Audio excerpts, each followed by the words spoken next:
এই, আমার মদ শেষ হয়ে গেছে, আমাকে মদ খাওয়ার টাকা দে, না হলে তোকে খুন করে ফেলবো। এই, তুই কি আমার কথা শুনতে আসছ না?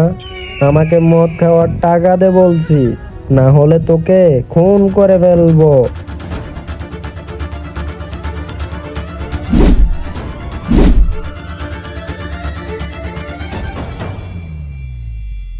এই তুমি আমার সাথে এরকম করতেছো কেন?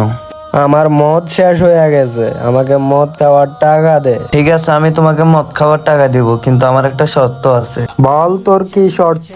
আমি মদের জন্য সব শর্তে রাজি আছি। তাহলে শুন, তোকে 2 টাকার নামাজ আদায় করতে হবে। ঠিক আছে, আমি মদের জন্য সব শর্তে রাজি আছি।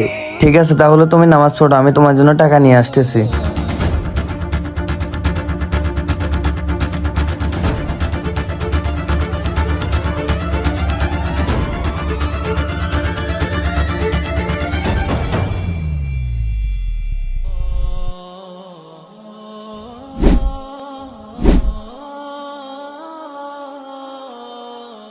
এই নাও তোমার মদের টাকা। আরে ভাই, একটু আগে বলছেন নামাজ পড়তে, এখন বলতেছেন গুনাহের কাজ করতে। আপনি জানেন না, যে ব্যক্তি নামাজ পড়ে সে কখনো গুনাহের কাজ করে না। ঠিক আছে, আল্লাহ তাহলে তোমাকে হেদায়েত দান করেছে। তো যারা যারা নামাজকে ভালোবাসেন অবশ্যই কমেন্ট বক্সে আই লাভ ইউ নামাজ লিখে যাবেন।